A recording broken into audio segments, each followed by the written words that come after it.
มัก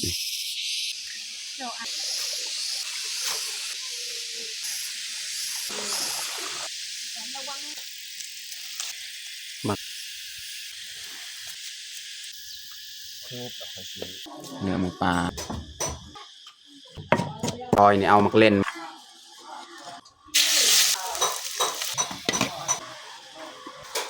แมนของน้องหมูปลาพี่น้องใส่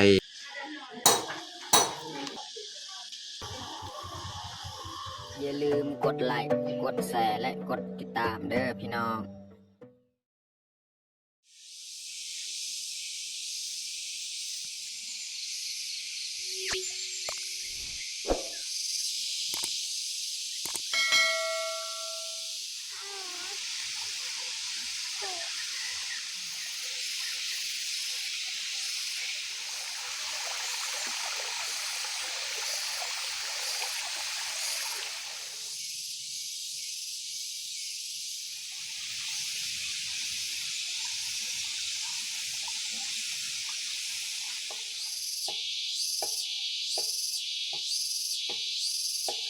ครับสบายดีแล้วก็สวัสดีเบิร์ดสู่ครูทุกคนเนาะยินดีต้อนรับเข้าสู่ซองเบายึงเอาน้องมุกดาน้องพลอยทักทายFC สบายดี FC ทุกคน เอาน้องพลอยสบายดี FC สบายดีทุกคน มื้อนี้มาเฮ็ดหยัง ไปนอนไห้ น้องพลอยไปนอนให้ นอนไห้ บ่แม่นมานอนให้มื้อนี้นะพี่น้องมื้อนี้ก็คือเฮาลง นอนไห้ สวนเนาะก็คือเฮาไป นอนไห้ ทางหญ้าเสียหญ้าแล้วก็สีปลูกมะพริกน้ำเพราะว่ามื้อนี้เมียว่ามันถึกยามเฮาปลูกมะพริกแล้วเฮาก็ลกเพราะว่ามะพริกที่เฮากะไว้ปลูกไว้เมื่อนั้นนี่เฮาปลูกมันหลายต้นเฮาก็ลกเอาต้นตัวใดมันสิหลายๆเฮาก็ปลูกต่อปลูกขยายอีกแล้วก็สิเสียหญ้าทางหญ้าเพราะหญ้ามันหกแหละอยู่ส่วนไฮเก่าแต่ว่าอยู่ไฮไม้หั่นบ่ได้ไปมื้อนี้เพราะว่าน้องแพงก็ค่อนข้างจะบ่สบายโตฮ้อนก็เลยเฮาเข้าแต่อยู่ใกล้ๆนี่แหละอยู่ไฮเก่านี่มันใกล้บ้านเฮาเข้าคัดเช้าแล้วก็ตอนเที่ยงตอนเพลเฮาก็กลับบ้านมาเฮ็ดกินเฮ็ดอยากอยู่บ้านเนาะเพราะว่าอยู่ไฮไม้หั่นมันไกลถ้าว่าไปนี่ตอนแรงแล้วสิได้กลับน้องแพงหั่นเป็นไข้ก็เลยเฮาต้องได้มาอยู่นี่บ่สบายน้องแพงหั่นอยู่นี่จังหวะเฮาก็กลับก็ได้ป้อนนมให้น้องแพงได้กินเนาะถ้าว่าอยู่ให้ไม้หั่นมันไกลก็บ่ได้ป้อนนมได้ป้อนแต่ตอนแรงเพราะฉะนั้นเฮาก็เลยตัดสินใจมาอยู่นี่ถ้าว่ามื้ออื่นมื้อฮื้อมันไข้แน่แหละเช้าไข้เฮาก็ต้องได้เข้าเพราะอยู่ให้ไม้หั่นหญ้ามันหกผมมีเวลาที่เสียหญ้าให้มันแล้วให้ของเฮาหั่นเนาะโอเคไม่ได้ทุกคนติดตามเบิ่งสำหรับมื้อนี้เฮาสิไปเสียหญ้าแล้วก็ทางหญ้าแล้วก็ปลูกผักพริกน้ำแล้วก็สิเก็บพืชผักแล้วกลับบ้านเฮ็ดกินเฮ็ดอยากอยู่บ้านเนาะไม่ได้ทุกคนติดตามเบิ่งติดตามชมแบบยาวเลยตอนนี้เฮาก็สิเริ่มออกเนาะเล็กแบกแต่อันเดียวนี่แหละบางทีเมียเสียหญ้าขอสิทางหญ้าเพราะว่าเล็กแบกอันเดียวผ้าอันเดียวเฮาก็สิทางพอหญ้ามันหกแถวแคมเอาสิออกไปเลยเนาะหลังจากเขาทางเขาเสียแล้วเขาก็เก็บพืชพักแล้วค่อยกลับบ้านไปน้องพลอยบ่ไปบ่ไป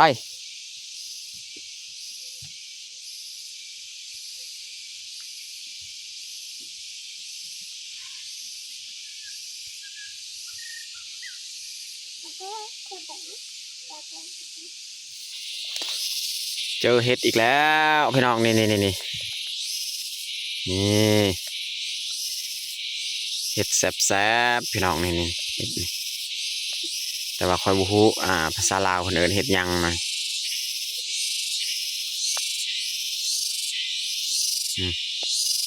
ตัวนี้ค่อนข้างจะเน่าแล้วแต่ว่าก็ยังเก็บกินได้ด้วยจะมีเนาะ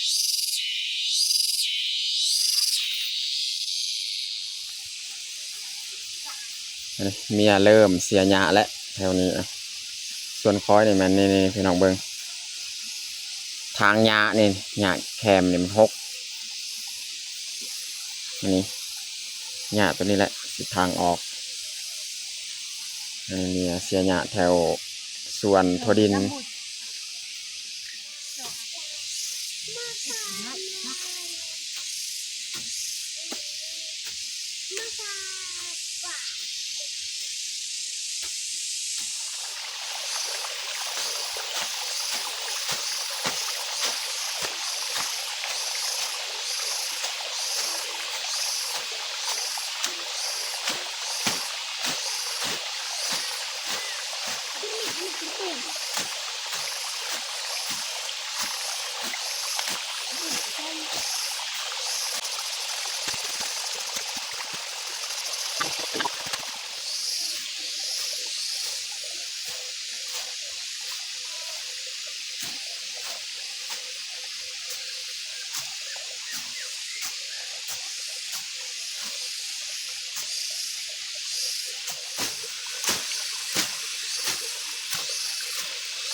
เนี่ยปลูกต้นยาสูบเนี่ยปลูกต้นยาสูบปลูกต้นพริกเลย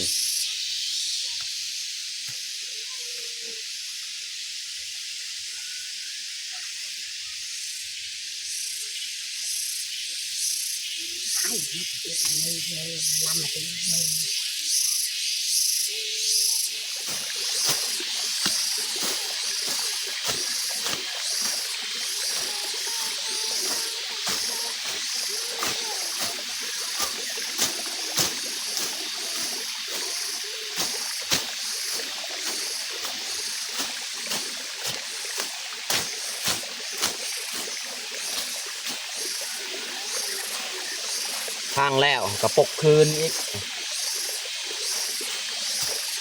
ปกทางที่หญ้าแถวทางปกคืน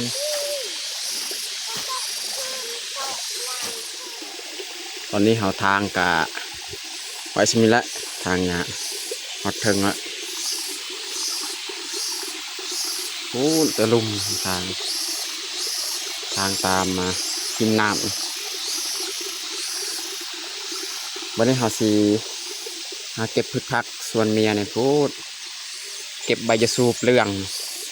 ตัวใดมันเรื่องมันยังเขาก็เก็บเอามาซอยและตากแห้ง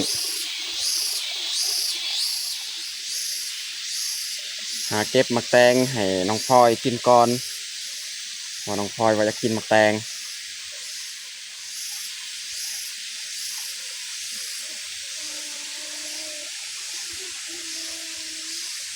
ให้น้องพลอย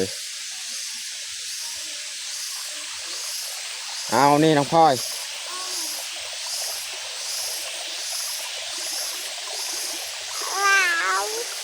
จับ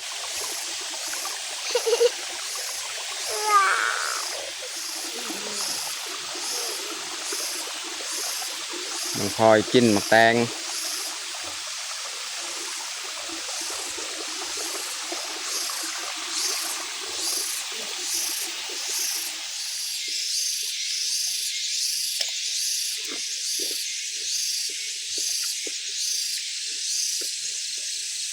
กินมักแตงเนี่ยจะเก็บเลยของเมียกะเสียหญ้าเรียบร้อยแล้วบางทีเอากระพานเก็บแล้วก็ยัดใส่กระพาเลยใบจะสูบปลาเรืองนี่พี่น้องเบิ้งตัวมันเรืองแบบนี้นี่แบบนั้นเราเก็บเลยนะค่อยสีเลาะไปหาเก็บยอดบักอึเนาะยอดบักบวบ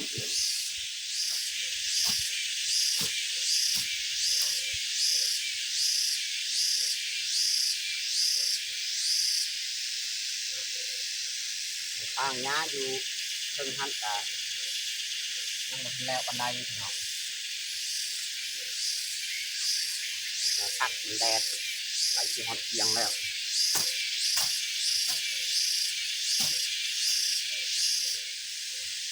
ระวังเอา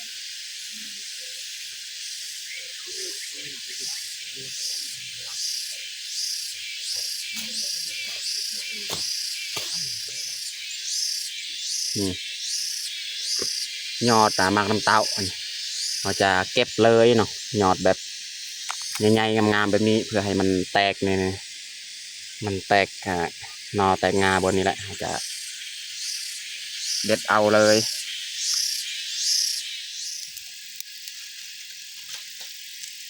ยอดมันเก็บแต่ดอกงามๆเพื่อให้มันแตกนอเนาะเลือกตัวนองามๆยอดงามๆ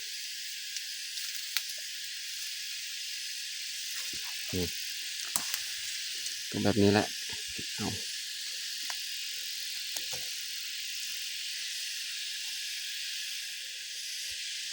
น้องพลอยก็หาเก็บยอดมันเอ้ยไก่ น้องพลอยเก็บพริกไป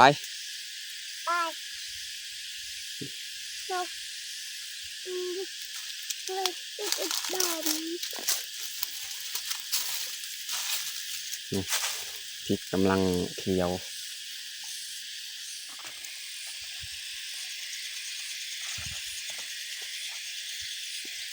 มักพริกมันก็มากบางต้นพี่น้องมันสุกมักพริกปีใต้เลยนี่แต่ว่าบริทางงะมันคกพี่น้องแต่ว่าก็ยังมีมากลายอยู่พี่น้อง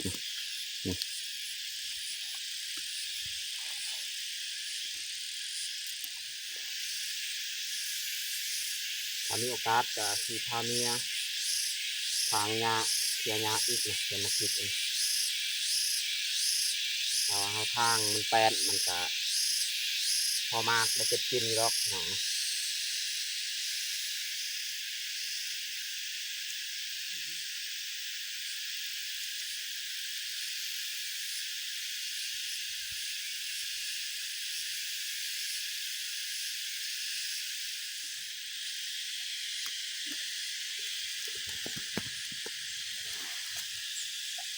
ยอดบวบ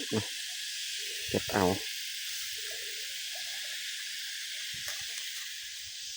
เนี่ยเก็บหมักแตง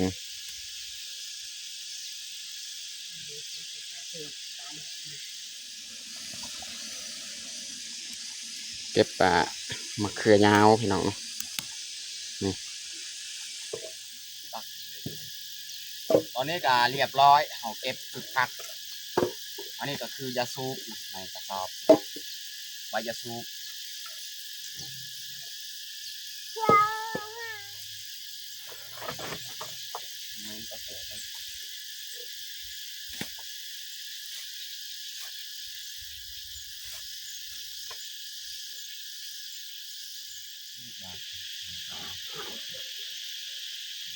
นางเมื่อน้องพลอยไปจบนี่เชียกับผ้าใบยาสูบกับสีแบกกาพื้นพี่น้องเนาะสีกลับบ้านเลย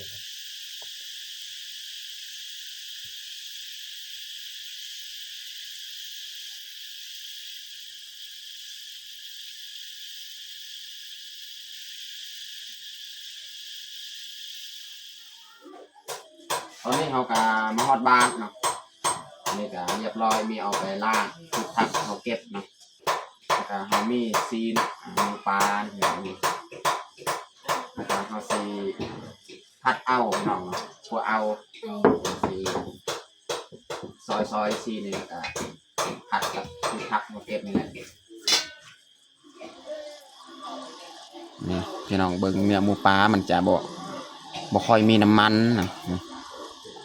เนื้อหมูปลาเราสีหั่นเนาะคั่วกับยอดมะบวบนี่เฮ็ดแถวเก็บเมื่อกี้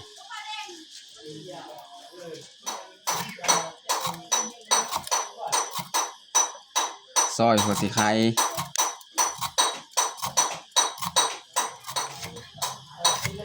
อยหอมแดง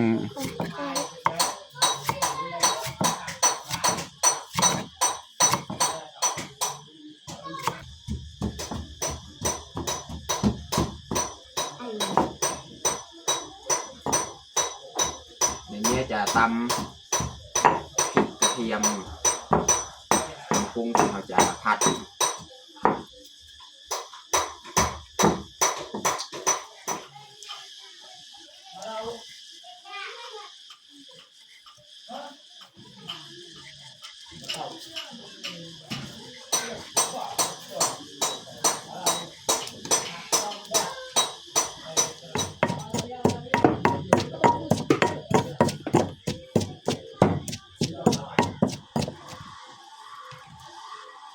น้องพลอยนี่เอามักเล่นมากินอีกนะน้องพลอยมักกินมักเล่นตอนนี้เรากาเตรียมเครื่องปรุงกาเรียบร้อยนี่เราสิเริ่มคั่วเลยน้อง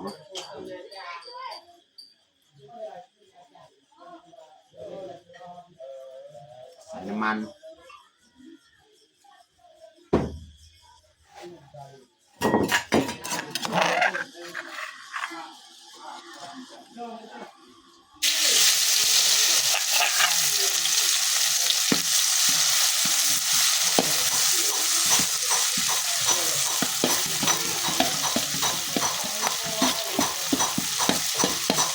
พัดให้มันหอมๆเลยพี่น้อง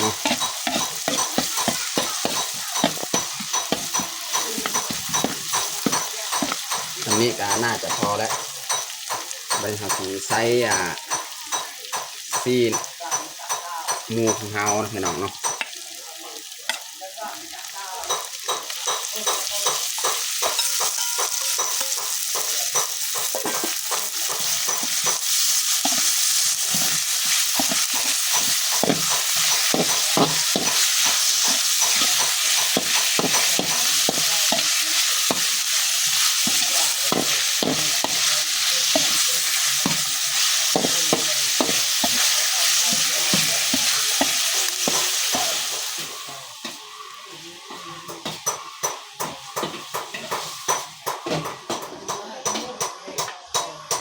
นี่สีปุ้งเกลือผงนัวอีก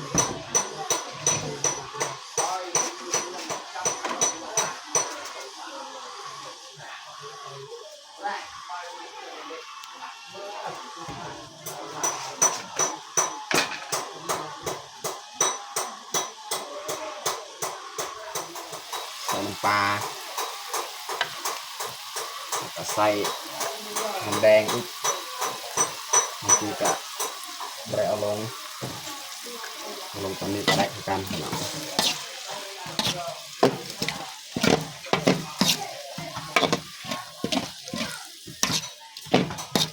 ตอนนี้ไงนี่แมนทองน้องพลอย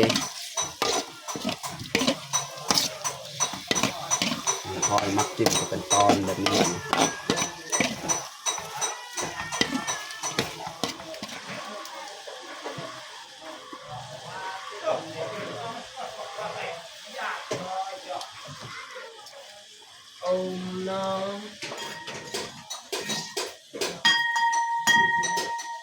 ใส่น้ำล้างครกหน่อยนึงเ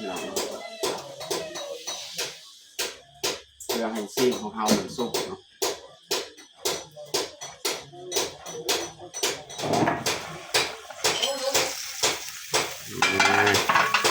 อัดไว้กะพดมันใส่ใบขี้หูดบางทีก็ลืมใส่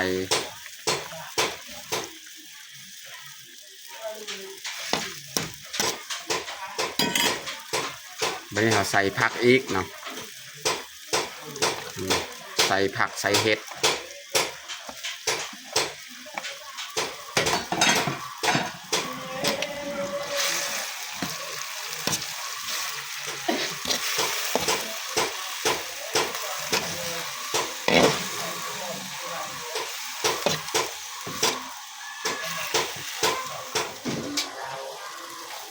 สุกเรียบร้อยพี่น้องเนาะสุดท้ายเนี่ยเราจะใส่หอมบัว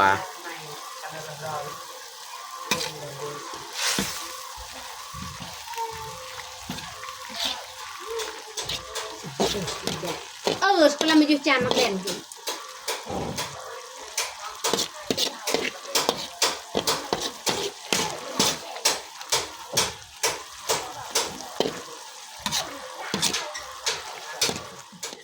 ตอนนี้ก็สุกเรียบร้อยเนี่ยเมียจะปรุงตักใส่ถ้วยเลย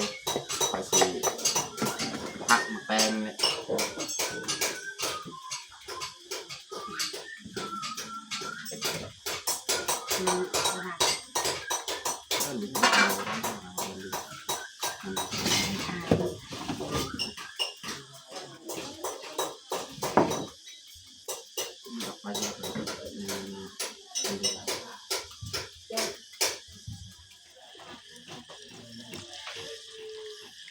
เทเลยพี่น้องตัวตอนนี่มันของน้องพลอยพอดีเต็มถ้วยเลยพี่น้องผัดเนื้อหมูปลาพี่น้องใส่ยอดมะอึใส่เห็ดนะ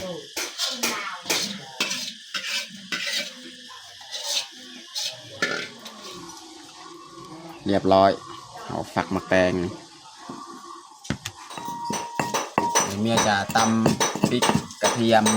กะปิใส่เอามะแตงมาใส่เลย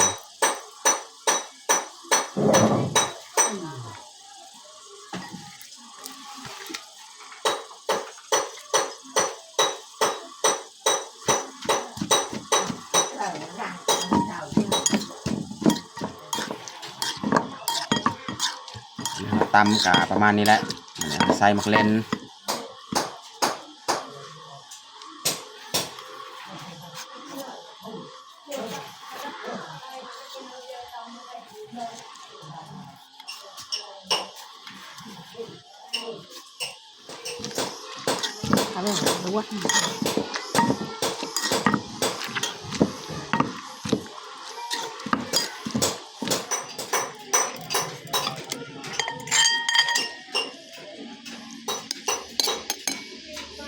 เรียบร้อย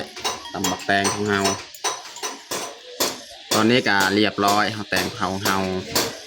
ผัดซีนหมูปลาใส่ยอดมะอึใส่เห็ดเนาะแล้วก็นี่แมนมะเขือใส่ปลาแห้งนะพี่น้องใส่ปลาแห้งแล้วก็ตำบักแตงสำหรับอาหารเที่ยงของเฮากับบัดสำนี้แหละ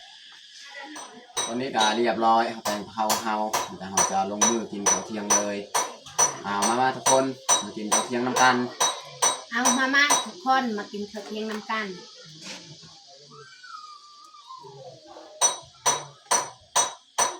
น้องพลอยกับออกไปลิ้นแล้ว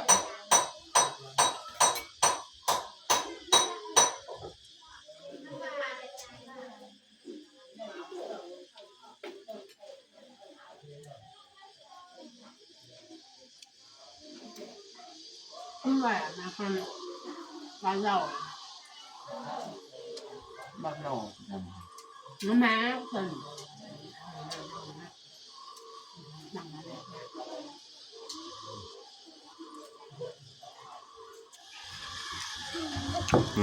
น้องพลอยมาแล้วเอานั่งตรงนี้ พวกยังดกล้างมือหูจักน้องพลอยเนี่ยหูจักล้างมือแล้วล้างมือก่อนจ้าให้น้องพลอยนี่มักตำแตงนี่มาแล้วก็มานั่งทางถ้วยมักแตงนี่อยากกินมักแตง